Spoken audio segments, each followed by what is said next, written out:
तर चला क्षेत्ररक्षणासाठी लक्ष्मी माता क्रिकेट क्लब पिसर्वे संघाला विनंती असेल आपण क्षेत्ररक्षणासाठी ताबडतोब मैदानाचा ताबा घ्या आणि सासवड संघाला विनंती असेल आपले 2 सलामीवीर 42 धावेंचा पाठलाग करण्यासाठी लगेच मैदानाच्या आतमध्ये पाठवून द्या। या सामन्यातला विजेता आणि निराश संघ या 2 टीम मध्ये आपल्याला आजच्या दिवसातली शेवटची मॅच क्वार्टर फायनल बघायला मिळणार आहे। म्हणजे बक्षीस पात्र फेरीमध्ये पोहोचण्यासाठी तो सामना आपल्याला पाहायला मिळणार आहे। मात्र या 2 टीम मधला कुठला संघ हा अंतिम सामन्यामध्ये पोहोचणार आहे यासाठी अजून 4 षटक आपल्याला बघायचे आहेत। चला सलामीवीर चला पटकन मैदानावरती। दुसऱ्या इनिंगला आपण सुरुवात करणार आहे। 24 चेंडू आणि 42 धाब्यांचा पाठलाग आहे।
चला सलामीचे फलंदाज चला सासवड रॉयल संघाला विनंती आहे। चला सलामीवीर पटकन मैदानावरती पाठवायचे आहेत कारण क्षेत्ररक्षण सजलेले आहे। त्यामुळे 2 सलामीचे फलंदाज मैदानावरती पोहोचणं देखील गरजेचं असेल।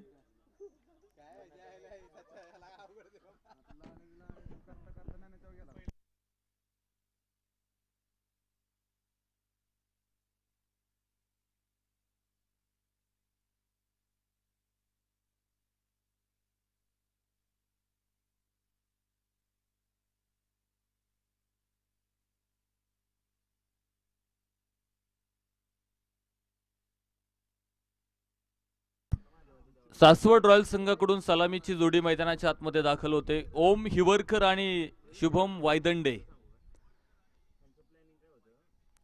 ही सलामीची जोडी आपण पाहतो मैदानावरती दाखल झाली। तर पहिलं षटक टाकण्यासाठी घनश्याम कोलते गोलंदाजी ट्रॅकवर आपल्याला इथे पाहायला मिळतोय। पाठलाग करायचा आहे 24 चेंडू मध्ये 42 धाब्यांचा पाठलाग मैदानाच्या आतमध्ये करायचा। 41 तर बनवलेले आहेत। पहिल्या 2 षटकांमध्ये जर आपण बघितले ना खूप चांगली परिस्थिती बघायला मिळाली होती खरं तर पिसर्वे संघाची। तब्बल 31 धावा 2 षटकांमध्ये आपल्याला बघायला मिळाल्या। मात्र ते सातत्य पुढच्या 2 षटकांमध्ये पाहायला मिळालं नाही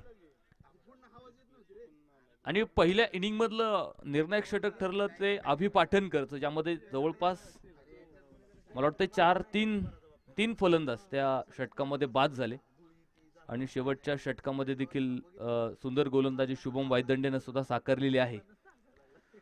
म्हणजे तिसरा आणि चौथं षटक अतिशय सुंदररित्या मैदानाच्या आतमध्ये टाकले गेले। चला स्पीडअप करा। आजच्या दिवसातला जो शेवटचा सामना आहे तो जास्त षटकांचा घेण्याचा आयोजकांचा प्रयत्न निश्चित आहे।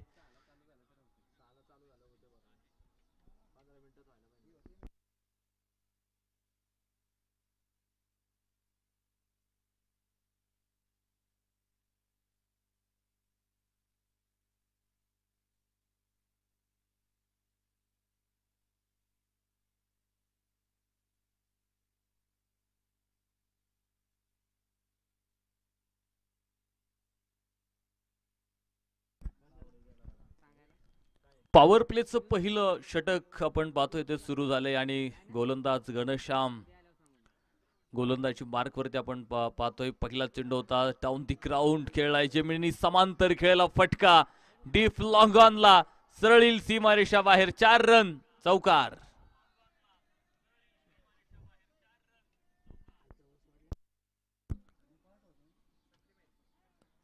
वाईडेस्ट लॉंगॉन मध्ये थोडीशी चूक आपल्याला खरं तर बघायला मिळाली. 2 पायांच्या मधून चेंडू सरळ आला सीमारेषा बाहेर. 4 धाब्यांनी संघाचं अकाउंट ओपन झालेलं आहे. सुरुवात 4 धाब्यांनी केली खरं तर इथे ओम हिवरकरनं. अतिशय सुंदर असा फटका त्याच्या बॅटमधून आपल्याला बघायला मिळाला. ओ या बरोबर स्क्वेअर लेग आणि सरळ जाईल चेंडू सीमारेषा बाहेर. चौकारा पाठोपाठ बेधडक षटकार.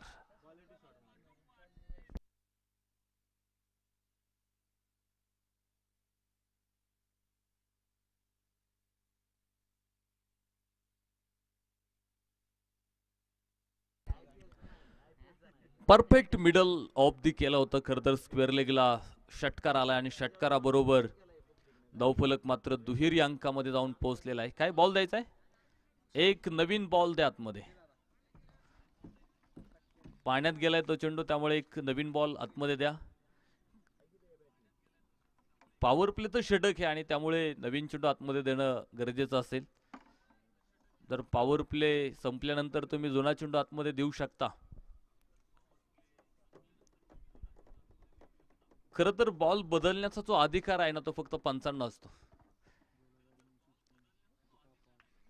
तुम्ही आंतरराष्ट्रीय नियमांमध्ये जर बघितलं तर निश्चित त्याच्यात तरतूद आहे की बॉल जर खराब झाला तर खेळाडूंनी पंचांच्या निदर्शनास आणून द्यायचं असतं आणि पंचांना वाटलंच तो खूप खराब झालाय तर तो बॉल बदलण्याचा अधिकार फक्त पंचांकडे असतो. आता लेदर क्रिकेटमध्ये आपल्याला बऱ्याच वेळा बघायला मिळतं बॉल थोडेसे खराब होतात. तसं टेनिस क्रिकेटमध्ये बॉल खराब होतात, काही फुटतात, काही चिरतात, काही आता आपल्याकडे चेंडू ओले होतात. त्यामुळे ते बदलले जात आहेत. आता ते जरी पंचांनी नाही सांगितलं तरी ते आपल्याला बदलावेच लागतात.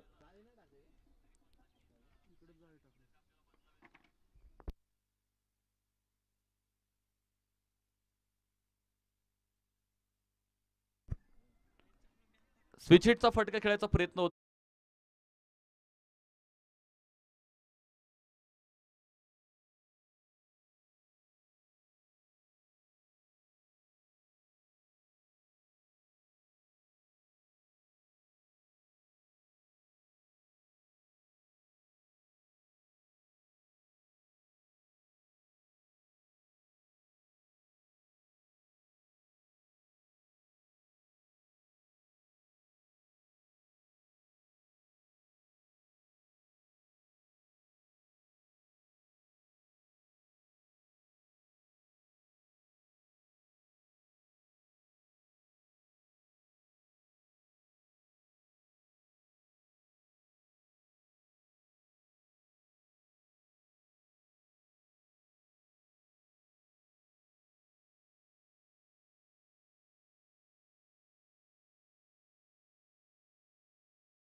एक महत्वपूर्ण विकेट या षटकामध्ये त्यानं मिळवलेली आहे.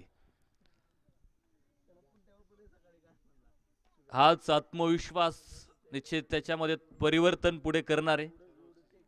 आणि आत्मविश्वास परिवर्तन करतो. खरं तर तुम्हाला स्वतःला जर घडायचं असेल तर स्वतःमध्ये आत्मविश्वास जागृत करणं फार गरजेचं आहे. आणि एखाद्या सामन्यामध्ये आपली चांगली कामगिरी झाली की तोच आत्मविश्वास आपल्याला पुढे घेऊन जात असतो. आणि निश्चित मी कौतुक आयुष्य करेल. खूप सुंदर गोलंदाजी त्यानं मैदानाच्या आतमध्ये ते साकारलेले आहे. तर षटक क्रमांक 3 मैदानावरती सुरू होईल आणि 3रं षटक टाकण्यासाठी गोलंदाज कोण आहे? राहुल आहे का? नाही,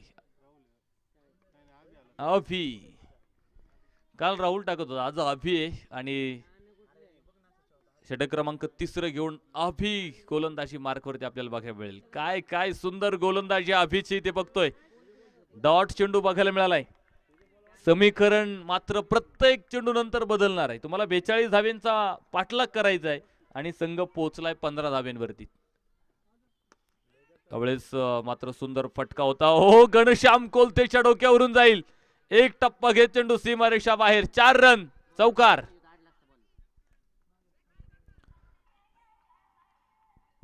चौकार आलाय. चौकाराबरोबर धावफलक सुद्धा पुढे पोहोचला. 19 धावा धावफलकावरती इथे पूर्ण होताना आपल्याला पाहायला मिळत आहेत. कस्ती तूफानों से निकल सकती है, आग बुझाकर फिर जल सकती है, हिम्मत मत हारना, किस्मत कभी भी बदल सकती है. नशीब बदलायला वेळ लागत नाही, फक्त तुमच्या संघर्षात ताकद असणं गरजेचं आहे. पुढा एक रॅडिकल सुपर स्वानिक चौकार.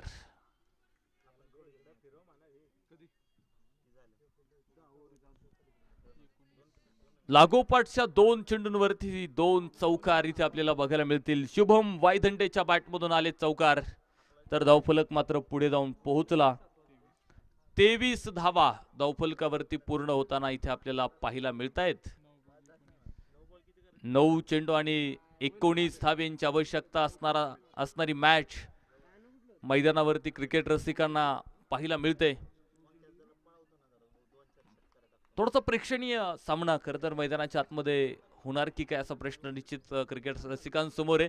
मात्र फसलेला फटका उंच कशात. घनश्याम झेल सुटला. आता हा झेल सुटलाय की सामना सुटलेला आहे हे आपल्याला येणारी वेळ निश्चित सांगणार आहे. ज्या शुभम वायदंडेनं पुढे 2 चौकार आधी खेळले होते त्याला तुम्ही जीवनदान मैदानाच्या आतमध्ये दिलेला आहे. म्हणजे स्वतःच्या पायावरती स्वतःच तुम्ही आता धोंडा आपटून घेतलेला आहे. स्वतःच्याच पायावरती स्वतः कुऱ्हाडी मारण्यासारखं आहे. खरं तरी संधी होती तुम्हाला. खरं तर ही चूक तुम्हाला पुढे कारणीभूत निश्चित ठरणार आहे. मात्र बघूयात या जीवनदानाचा फायदा देखील कशा प्रकारे मैदानाच्या आतमध्ये घेतला जाणार आहे. पुन्हा सुरेख चेंडू. यावेळेस मात्र कुठेही स्वतःवरचं नियंत्रण बिघडू दिलं नाही गोलंदाज अभिनं. आणि सुंदर अशी गोलंदाजी खरं तर इथे बघायला मिळते. पुन्हा एकदा डाऊन दी ग्राउंड जमिनीला समांतर खेळायला फटका आपण बघतो. यावेळेस खूप चांगलं क्षेत्ररक्षण केलंय घनश्यामनं. एक सिंगल मात्र तिथे प्राप्त होते आणि एका धावेच्या मदतीनं धावफलक सुद्धा पुढे जाऊन पोहोचलंय. धावफलकावरती आहेत 26 धावा धावफलकावरती आपल्याला बघायला मिळतील. शेवटचे 6 चेंडू आणि 16 धावा असं समीकरण मैदानाच्या आतमध्ये आपल्याला पाहायला मिळणार आहे. 6 चेंडू 16 धावा असं समीकरण खरं तर मैदानाच्या आतमध्ये बघायला मिळेल. प्रत्येक चेंडू महत्वाचा आहे. एक निर्धाव चेंडू आल्यानंतर फलंदाजांवरचा दबाव वाढणार आहे. तर एका मोठ्या फटक्यानं सामन्यातला प्रेशर फलंदाज थोडासा रिलीज करणार आहेत. तालीमे नहीं दी जाती परिंदों को ऊंची उड़ानों की, वो खुद ही तय करते मंजिलें आसमानों की, रखते हौसला आसमान को छूने का, वो परवाह नहीं करते जमीन पे गिर जाने की. चला थोडी घाई करा कारण यानंतर एक मॅच आपल्याला पुन्हा खेळायची आहे. शेवटची मॅच. शेवटचे 6 चेंडू आणि जिंकण्यासाठी 16 धाब्यांची गरज आहे. तू ऐकत असताय जयघोषाचे नारे, नकोच विसरू काल गतीचे वारे, अचूक फटकार चेंडू या काळाचा, आयुष्य आसरे जणू डोंगर धावांचा, चिरंतन राहील आठवण इथल्या कणाकणांना, हे जीवन म्हणजे क्रिकेट राजा, हुकला तो संपला. आणि बघायचं एक संधी निश्चित आहे इथे, धावबाद आणि फलंदाज बाद होईल. शुभम वायदंडेला परतावं लागेल, दुसरा धक्का मैदानाच्या आतमध्ये बसेल तर समीकरण बदललंय. शेवटचे 5 चेंडू आणि जिंकण्यासाठी 16 धाव्यांची गरज. अभि पाटणकर आणि नवीन फलंदाज आपण पाहतोय निखिल फडतरे मैदानाच्या आतमध्ये आपल्याला बघायला मिळेल. आणि दोनही फलंदाज जे आहेत ना आक्रमक शैलीचे आहेत, कोणत्याही क्षणी सामना पलटवण्याची ताकद या दोनही फलंदाजांमध्ये आहे. तर इथे गोलंदाज राहुलचं कौतुक करेल. पहिला चेंडू अतिशय दर्जेदार त्याने टाकलाय, निर्धाव चेंडू आणि त्यानंतर धावबादच्या स्वरूपात एक विकेट. क्षेत्ररक्षणामध्ये थोडासा फेरबदल मैदानाच्या आतमध्ये आपल्याला बघायला मिळालाय. स्क्वेअर लेग हे तिकडे mid wicket, tip long on आहे, लॉंग ऑफ आहे. हो याच बरोबर उंच आकाशातून चाललाय सरळ चेंडू, सीमारेषा बाहेर, टिप लॉंग ऑनला ठोकला एक राजेशाही षटकार. अभि पाटणकर हिज द मॅन. षटकारानं पुन्हा चित्र बदलवलंय सामन्यातलं. समीकरण असेल शेवटचे 4 चेंडू आणि 10 धावा. 4 चेंडू 10 असं समीकरण मैदानाच्या आतमध्ये आपल्याला बघायला मिळतंय. बंसिले उन्हीं को मिलते जिनके सपनों में चांद होती है, पंख होने से कुछ नहीं होता, हौसलों से उड़ान होती है. मंजिलें मिले या न मिले तो मुकद्दर की बात है, हम कोशिश भी ना करे तो गलत बात है. समीकरण बदलतं पुन्हा. 3 चेंडू आणि जिंकण्यासाठी 10 धावा. एक प्रेक्षणीय मॅच मैदानावरती आपण सगळेजण अनुभवतोय आज, आणि अशाच मॅचची प्रतीक्षा आम्हाला सगळ्यांना लागलेली असते. पुढा पुढा विकेट आणि चेंडू सीमारेषा बाहेर, मिड विकेटला अभि पाटणकरचा हा तडाखा होता. 6 धावा.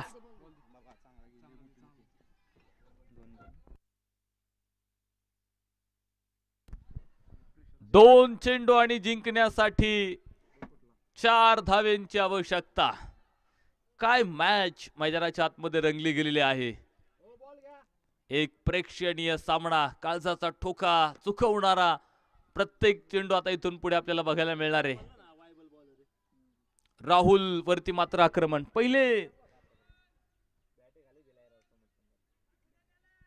पहिला चेंडू अतिशय सुंदररित्या त्यानं टाकला होता, मात्र बघितलं आपण स्ट्राईक स्वतःकडे घेतली अभि पाटणकरनं, आणि स्वतःमध्ये जो आत्मविश्वास होता ना त्याच्यात, तो आत्मविश्वास या 2 षटकारानंतर आपल्याला समजला. तर बघायचंय 2 चेंडू 4 असं समीकरण, कंपल्सरी चेसिंग असणारा सामना आहे. अजून एक जुना चेंडू द्या आतमध्ये, अजून एक जुना चेंडू आतमध्ये द्यायचा आहे.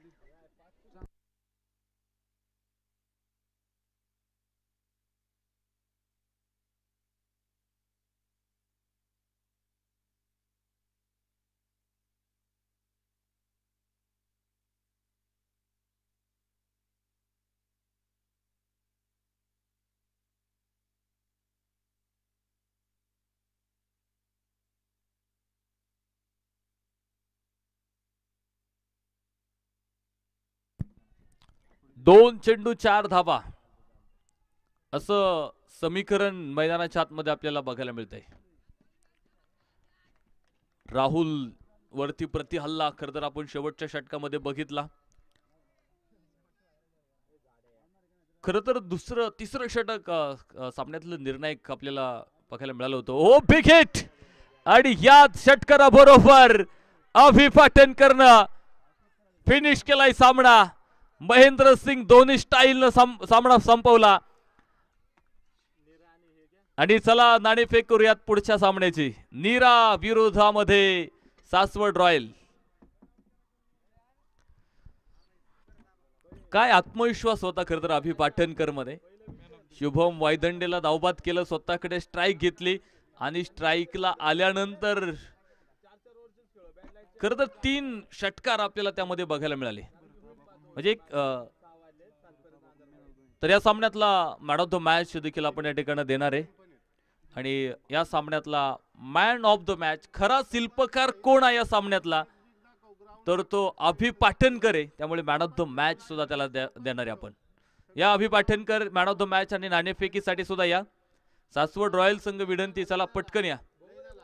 मान्यवरांच्या शुभ हस्ते आपण मॅन ऑफ द मॅच या ठिकाणी देणार आहे. भरत आबा थोपटे साहेबांच्या शुभ हस्ते आपण या सामन्यातला मॅन ऑफ द मॅच या ठिकाणी देणार आहे. चला मी विनंती करतोय, या अभि पाटणकर या, मॅन ऑफ द मॅच एक मेडल आहे. आणि सासवड रॉयल संघाला विनंती, आपण या, नाणेफेक देखील आपल्याला इथे संपन्न करायचे आहे. चला निरा संघ, चला या टॉस करण्यासाठी. संघनायकांना विनंती असेल नाणेफेक करण्यासाठी या. सासवड निरा या दोन टीम मध्ये आपण आजच्या दिवसातली शेवटची मॅच. किती षटकांची आहे? 4.